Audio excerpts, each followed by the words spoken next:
Всем привет! Вы на канале Движение за независимость Саха. Меня зовут Раиса Зубарева. И у нас сегодня очередной выпуск новостей. Перед выпуском, как обычно, попрошу вас подписаться, если вы еще не подписаны, поставить лайк этому и другим видео и обязательно прокомментировать. Таким образом, вы поможете продвижению нашего канала и работе нашего движения. Спасибо, мы начинаем. Ну и первая новость на сегодня – это такая довольно неплохая новость. Фильмы якутского режиссера Степана Бурнашова «Айта. Черный снег. Наша зима. Проклятие» доступны на международной платформе Amazon Prime Video. Вот, давайте посмотрим эту новость. Фильмы якутского режиссера Степана Бурнашова «Айта. Черный снег. Наша зима» и «Проклятие. Мертвая земля» теперь выходят на Amazon Prime Video. Когда в 2023 году «Айта» стала сенсацией, Роскомнадзор лишил ее прокатного удостоверения и потребовал удалить со всех платформ, якобы из-за деструктивной информации, противоречащей принципам единства народов России.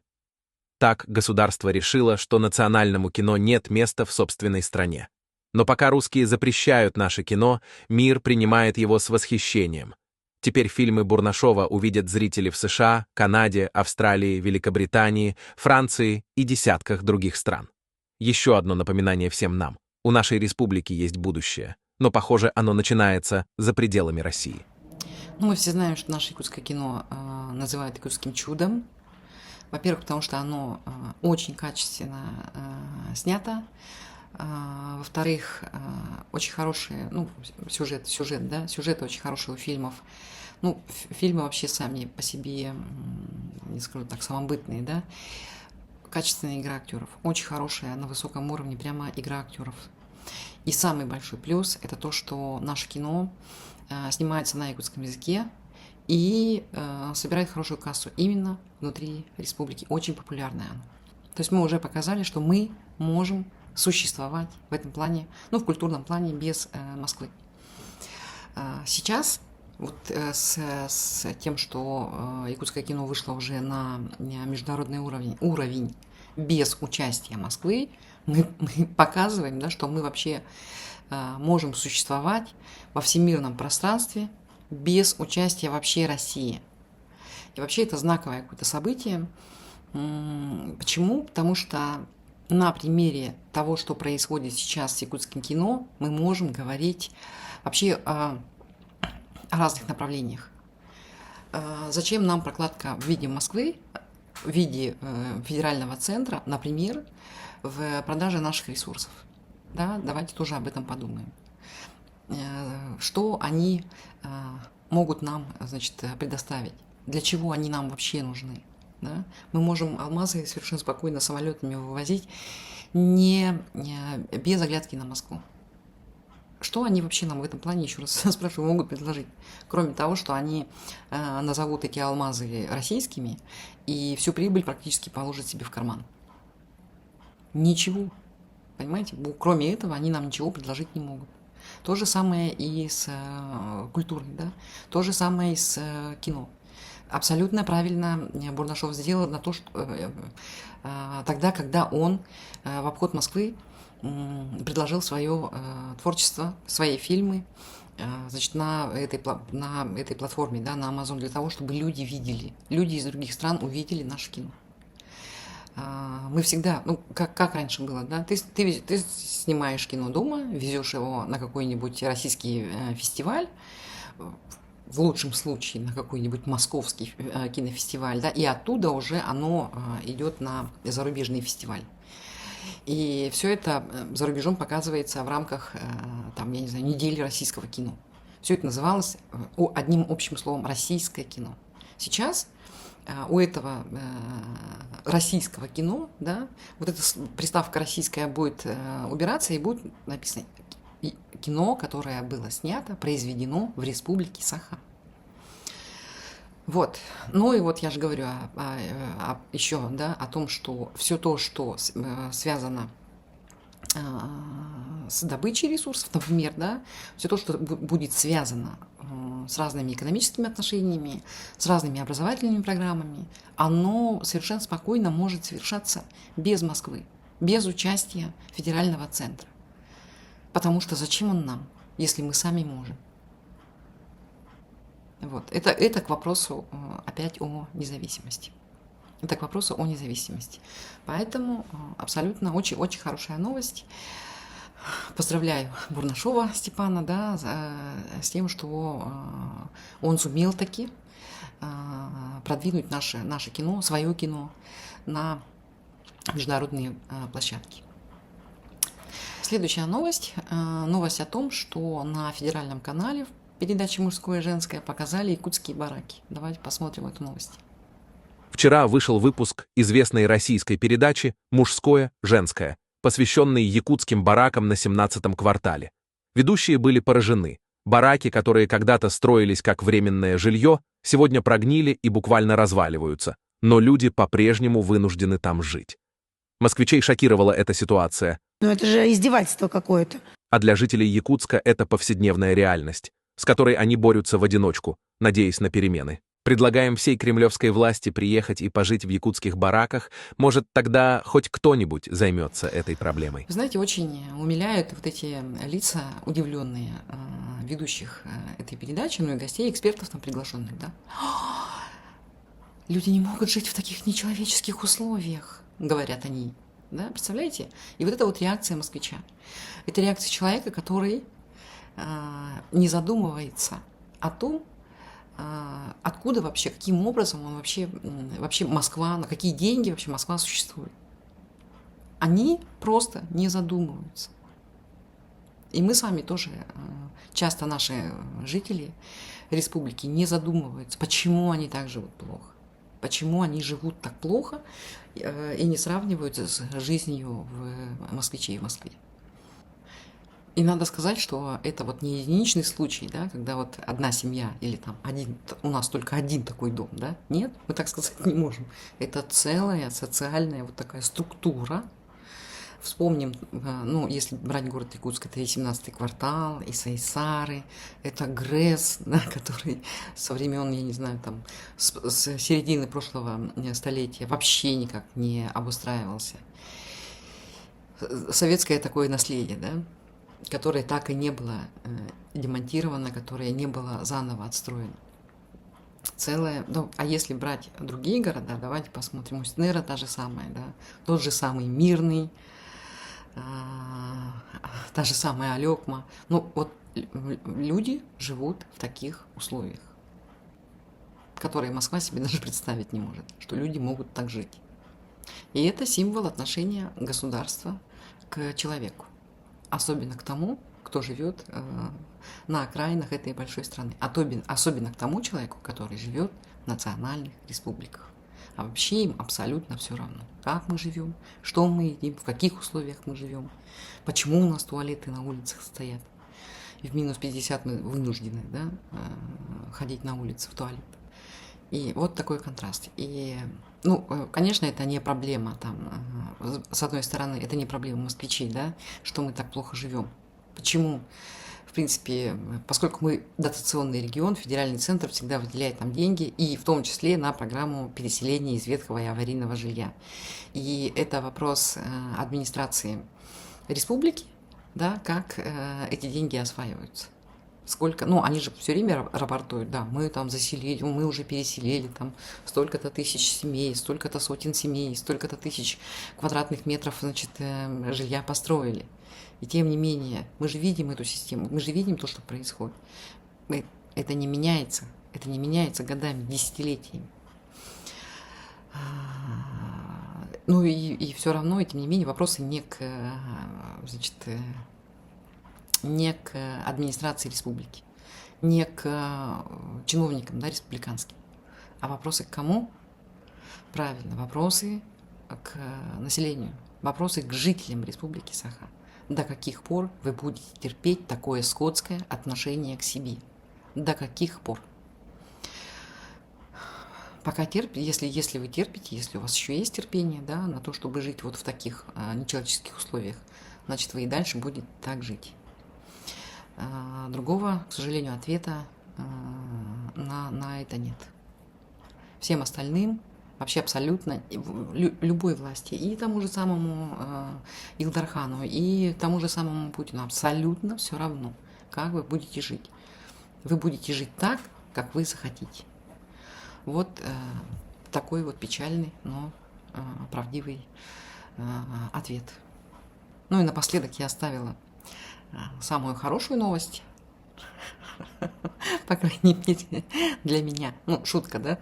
Вчера телеграм-канал СМЕРШ Якутия аж 3 поста про меня, значит, запустил, да, написал, что вот я уголовница, нахожусь в розыске по карточке МВД, значит, я иностранный агент и еще там кто-то экстремист, по-моему, да, основательница фонда «Свободная Якутия». Я организовала митинг, значит, когда мобилизация началась в Якутске. И теперь, значит, наш телеграм-канал нашего движения Сахау Тарсыта, это тоже, значит, какой-то канал, который не подвержен, а вещает там что-то такое, западную пропаганду. Вот такое было написано. Ну, что я могу сказать? Почему новость хорошая? Новость хорошая в том плане, что нас читают. Вот, и я считаю, что да, если они нас читают, а нас пишут, то это в очередной раз доказывает, что, ну, во-первых, это реклама, в очередной раз доказывает, что власть все-таки нас боится. Вот, если бы власть нас не боялась, они бы на нас вообще не обращали никакого внимания. Вот, а так власть нас боится. Написано все это было про меня в связи с ситуацией в Алекминске. Ну, мы знаем, что на 25 января 2026 года назначены новые выборы после того, как бывший мэр Алекминска Сергей Щебляков ушел в отставку. И депутаты алекминские, они проголосовали, 11 человек проголосовало, назначили новую дату выборов. Вот, тут на этой неделе у нас вышел материал большой про ситуацию в Алекминске. Пожалуйста, посмотрите его. Вот, ну, что добавить? Пока никаких новостей о том, что выборы будут отменены из-за этого Пахомова, который якобы то ли был, то ли не был, непонятно, да, на этой сессии, где принималось решение по выборам. Но, тем не менее, будем ждать новостей. Я вам хочу предложить сейчас почитать сайт Алекма-Инфо, где некий старожил очень подробно описал, чем же так хорош был мэр Щебляков. Кстати, да, нас связали с людьми Байкала, которые сейчас приехали в Алекминск и брали интервью у народных депутатов, у одной из представителей, да, собрания Алекминского.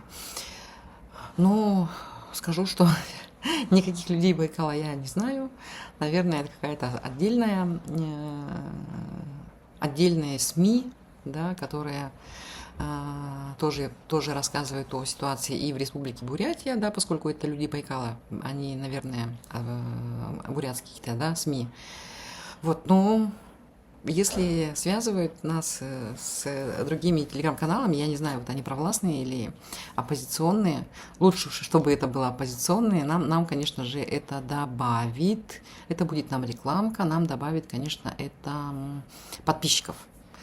Вот, а теперь давайте посмотрим, что пишет Алекма-Инфо про Щеблякова.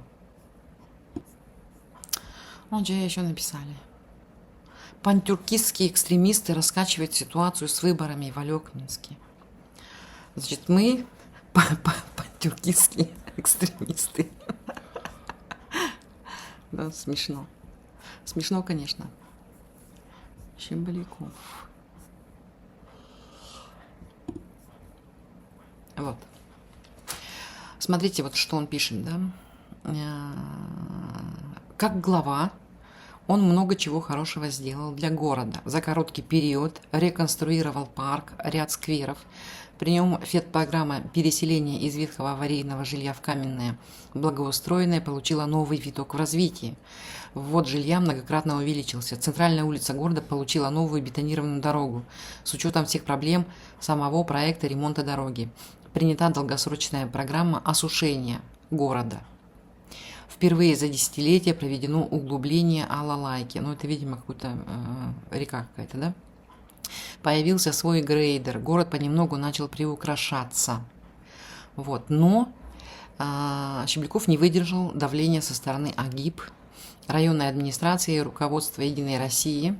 И оказывается, к этому даже были привлечены силовые ведомства района. Довольно часто проходили обыски в горуправе, порой звучала прямая угроза упрятать за решетку. Постоянно устраивались маски-шоу с изъятием компьютерных процессоров, якобы для проверки, нет ли там коррупционных составляющих. Половина зарплаты мэра Щеблякова уходила на высосанные из пальца штрафы. Короче, главе и его команде мешали работать на благо и развитие города. В этом также был замешан исполняющий обязанности прокурора Улуса, некто Полуэктов. Вот, и теперь далее пишет старожил,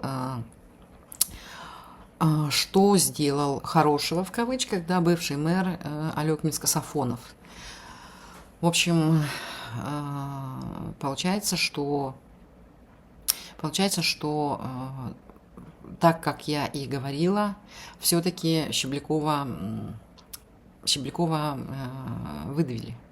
выдавливали, и, наконец-то, ну, видимо, еще и к тому, что он все-таки предоставил людям, ну, его уход, да, скажем так, предоставил людям возможность выбирать мэра себе, да, но еще и послужило то, что на него производилось вот такое очень-очень сильное давление. Ну вот, посмотрите, да, вот как работает наш Айсен Николаев. Вот что он делает, да, с теми людьми, которые ему невыгодны во власти разных, значит, крупных. Ну, Алекминск довольно крупный город. Да, кстати, в одном из прошлых видео я говорила о том, что у Щеблякова остается возможность, и она законом не запрещена, избираться снова на должность. Но вот тут меня поправили и сказали, что статья 32 Федерального закона об основных гарантиях избирательных прав, часть 6. Тут написано, что гражданин Российской Федерации, замещавший должность главы муниципального образования и ушедший в отставку по собственному желанию, не может быть выдвинут кандидатом на выборах. Значит, Щебляков, скорее всего, баллотироваться не будет, к большому сожалению. Потому что, вот читая то, что написал старожил в телеграме Алекма-Инфо, в телеграм-канале Алекма-Инфо, становится понятно, что город потерял на самом деле неравнодушного мэра, человека, который на самом деле заботился о горожанах. Ну, что ж делать-то? Будем очень внимательно следить за ситуацией, посмотрим, что будет 25 января 2026 года, пройдут ли выборы, не вставят ли Айсен и АГИП, не понавставляют ли палки в колеса алекминчанам. Посмотрим, что из этого получится. Очень надеемся, держим кулачки за то, чтобы все было в порядке, чтобы все прошло так, как было запланировано. Вот, ну, на этом, пожалуй, все. Читайте нас, слушайте нас, смотрите нас, подписывайтесь на нас. У нас очень хорошее продвижение сейчас идет в Инстаграм. И мы немножко подросли здесь, на Ютубе. Всем желаю хорошего настроения. Сегодня суббота, 1 ноября. Совсем скоро у нас будет Новый год, а перед этим у нас еще будет осенняя сессия ноябрьская депутатов. Мы тоже будем очень внимательно за этим следить. Вы знаете, что я все время нахожусь в якутской повестке информационной, да, и практически обо всем том, что происходит в республике и в разных ее городах, я прекрасно осведомлена. Спасибо всем огромное. Еще раз подписывайтесь, ставьте лайки, комментируйте. До скорых встреч!